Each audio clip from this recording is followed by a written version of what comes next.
પયજી થી અણુભાગ પ્રદેશથી જે કર્મબંધના 5 કારણો જણાવ્યા, મિથ્યાત્વ, વિરતિ, પ્રમાદ, કષાયન યોગ, એથી આપણો આત્મા હંમેશા કર્મ બાંધ્યા કરે.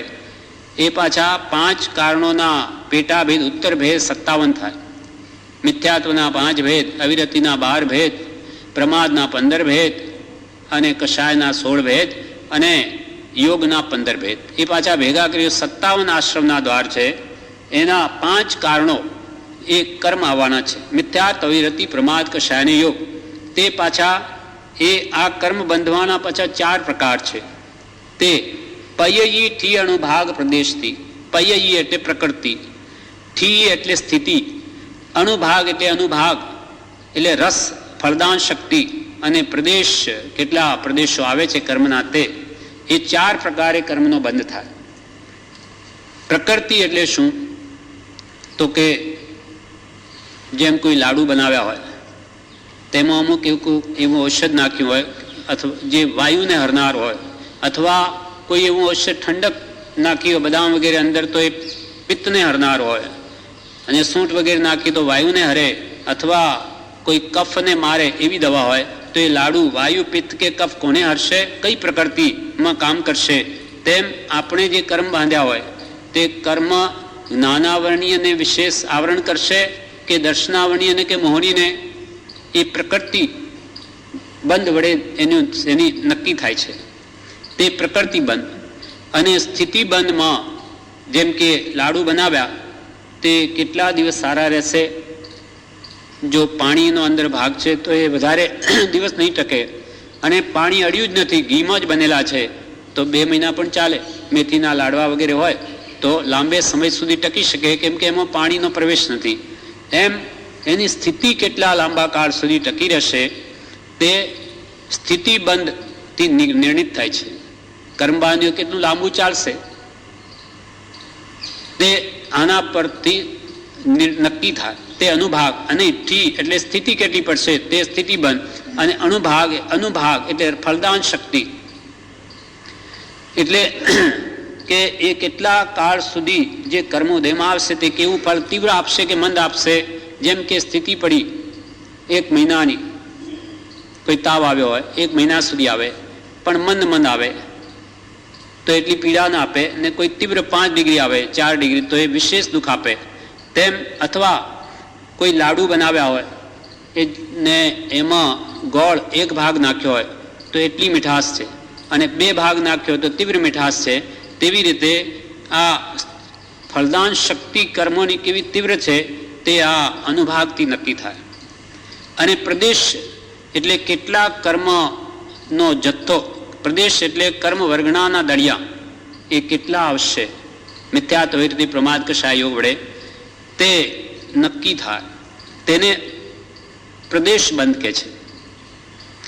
જેમ કે લાડુ બનાવ્યો હોય પણ એ પાસેરી બંધ થશે કે શેરનો બાંધવામાં આવશે કે એથી પણ મોટો, તેવી રીતે કર્મ વર્ગણાનું, કર્મ કેટલી વર્ગણાનું આ બનેલું છે, 1000 વર્ગણા કે લાખ કે 10 લાખ કે કરોડ, 10 કરોડ, સંખ્યાત, અસંખ્યાત કે અનંત, એ જે કર્મ વર્ગણા આવે તેને પ્રદેશ બંધ કહે છે.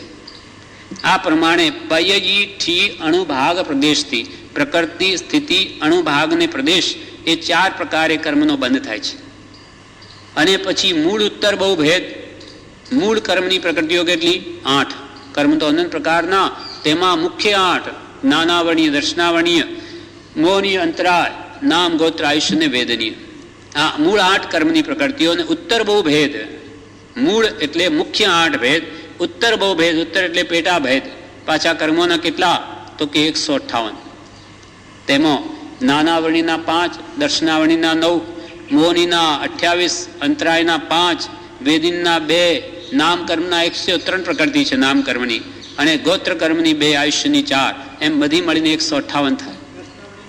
9 દર્શનાવરણી એટલે ચક્ષુ દર્શન, અચક્ષુ દર્શન, અવધિ દર્શન, કેવળ દર્શન, દર્શનાવરણી આવરણની વાત છે. અને પછી નિદ્રા, પ્રચલા, સ્થાન, ગતિ, એ થઈને 9 ભેદ દર્શનાવરણીના થાય.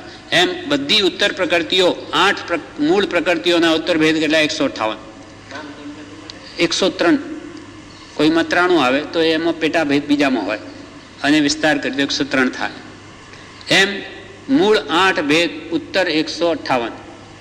એમ પય્યી ઠીય અણુભાગ પ્રદેશ તીરે મૂળ ઉત્તર બહુ ભેદ. આયુષ્યની 4: નરકાયુ, મનુષ્યાયુ, દેવાયુ અને તિરીંચાયુ. અને ઘાતી અઘાતીઓ બંધોધય ઉદીરણા, અને તેમાં વળી 4 કર્મ તો જે આત્માના ગુણને ઘાતે તે નાનાવણી, દર્શનાવણી, મોહની અંતરાય છે તે ઘાતી કર્મ છે. અને અઘાતી કર્મો બીજા 4 જે આત્માના ગુણોને ઘાતે નહીં તે નામ, ગોત્ર, આયુષ્ય ને વેદની. એમ ઘાતી અઘાતીઓ બંધોદય ઉદીરણા, એનો બંધ થાય. બંધ થવો એટલે કર્મોનું આત્મપ્રદેશ સાથે આવીને વળગવું. ઉદીરણા એટલે આવશે પહેલા બંધ. બંધ એટલે એ પ્રકૃતિ, સ્થિતિ, અનુભાગ, પ્રદેશથી જ્યારે કર્મ બંધાય છે ત્યારે તેને બંધ કહે છે. કર્મોની વર્ગણા આત્મા સાથે ચોંટી જાય તે બંધ. પછી એનો ઉદય. ઉદય એટલે ફળ આપવાનો પ્રવૃત્તિકાળ. જે વખતે ઉદયાવળીમાં આવ્યું તે હવે ફળ આપવાનો એનો પ્રવૃત્તિકાળ ચાલી રહ્યો તેને ઉદય કહે. અને ઉદીરણા.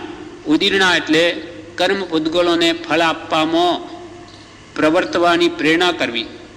એટલે સત્તામાં પડ્યા હોય તેને ઉદયમાં લાવવા. જ્ઞાન, ધ્યાન, તપ પડે. ઉદયાવળી પુરુષાર્થના બળે એને પહેલાં પકાવવા અને કર્મોને ખપાવી દેવા, તેનું નામ છે ઉદીરણા. અને ચોથું સત્તા. સત્તા એટલે કર્મ પૂદગલો ફળ આપ્યા વિના આત્માની સાથે જોડાઈને પડ્યા હોય. અબાધા કાળ જ્યાં સુધી પૂરો ન થાય ત્યાં સુધી તેનો ઉદય નહીં થાય તેને સત્તા કહેવામાં આવે છે. એનો વિસ્તાર કર્મ ગ્રંથમાં બધો છે. પય્યીથી અણુભાગ પ્રદેશ થીરે, પ્રકૃતિ, સ્થિતિ, અણુભાગ ને પ્રદેશ થીરે મૂળ ઉત્તર બહુ ભેદ. મૂળ 8 કર્મ, ઉત્તર ભેદ 158. મૂળ ઉત્તર બહુ ભેદ. તેના પાછી ઘાતી અઘાતી બંધોદય ઉદીરણા રે. તેમાં વળી ઘાતી કર્મ 4 ને 4 અઘાતી કર્મ છે તેનો બંધ થાય, ઉદય થાય, ઉદીરણા થાય ને સત્તા થાય. ઘાતી અગાથ જે સત્તામાં હોય. ઘાતી અગાધી બંધોદય ઉદીરણા રે. સત્તા કર્મ વિચ્છેદ. અને જે સત્તામાં પણ જે કર્મો પડેલા છે એ બધાનો વિચ્છેદ થાય, નાશ થાય. જડ મૂળથી નાશ થાય ત્યારે હે પદ્મનાથ, પદ્મ પ્રભુ ભગવાન, આપની સાથે જે મારો આંતરો છે તે મટે. એના પહેલા અન્નગંજી કે નહીં મટે. આ પ્રકારે કર્મો બંધાય છે. તેનો સંપૂર્ણપણે કર્મનો વિચ્છેદ, સત્તા કર્મ વિચ્છેદ, ત્યારે ભગવાન સાથેનું અંતર મટે. પદ્મ પ્રભજીન તુજ મુજયા તરુરે. પૂર્વોક્ત પ્રકૃતિ, સ્થિતિ, અનુભાગ અને પ્રદેશ, તેમના મૂળ અને ઉત્તર ભેદો તથા ઘાતી અઘાતી તેમજ બંધ, ઉદય, ઉદીરણા અને સત્તા એ પ્રકારના કર્મોથી સમસ્ત પ્રકારે જેમને વિચ્છેદ એટલે જુદાપણું થયું છે, અથવા સમસ્ત કર્મો જેમના જુદા થયા છે, એવા પદ્મ પ્રભુ ભગવાનનો અને તમારો અંતર ભાગવાનો માર્ગ તે જ છે. એટલે ભગવાનની સાથેનો અંતર જો તમારે ભાંગવો હોય તો સમસ્ત પ્રકારના કર્મોનો વિચ્છેદ થવો જ જોઈએ. પૂર્વોક્ત આ પ્રકૃતિઓ કહી. પ્રકૃતિ, સ્થિતિ, અનુભાગ ને પ્રદેશ બંધ, તેમના મૂળ અને ઉત્તર ભેદો. મૂળ ભેદો 8, ઉત્તર ભેદો 158 તથા ઘાતી અઘાતી તેમજ કર્મોનો બંધ, તેનો ઉદય, તેની ઉદીરણા ને તેની અને સત્તામાં રહેલા બધા કર્મો એ પ્રકારના કર્મોથી સમસ્ત પ્રકારે જેમનો વિચ્છેદ થઈ ગયો છે એવા પદ્મ પ્રભુ ભગવાન છે. એમની સાથે આપણે જોડાણ કરવું હોય તો આપણે પણ આપણા બધા કર્મોને નાશ કરવા પડે. એ શુદ્ધ સ્વરૂપને પામ્યા એની સાથે એક મેક થવું હોય, ભગવાન સાથે મળવું હોય, અંતર ભાંગવું હોય, એની પાસે જવું હોય તો આપણે પણ શુદ્ધ થવું પડે. અને શુદ્ધ થવા માટે કર્મોનો આંતરો છે તે બધા નષ્ટ કરવા પડે. અને એ પદ્મ પ્રભુ ભગવાનના થયેલા છે, બધા કર્મો નષ્ટ થયેલા છે. એ પ્રકારના કર્મોથી સમસ્ત પ્રકારે જેમને વિચ્છેદ એટલે જુદાપણું થયું છે, અથવા સમસ્ત કર્મો જેમનાથી જુદા થયા છે, એવા પદ્મ પ્રભુ ભગવાનનો ને તમારો અંતર ભાગવાનો માર્ગ પણ તે જ છે. એટલે ભગવાન સાથેનું અંતર જો તમારે ભાંગવું હોય તો સમસ્ત પ્રકારના કર્મોનો વિચ્છેદ થવો જોઈએ, તો જ થાય. હવે આગળની ગાથામાં કહે છે કે એ કર્મનો સંબંધ ક્યારથી છે તે જણાવે છે કે આ બધા કર્મોને આટલા બધા કાપવા પડે, નષ્ટ કરવા પડે, એ મારે વળગ્યા ક્યારથી કે જેથી મને દૂર કરવા પડે, તે હવે આગળની ગાથામાં કહે છે.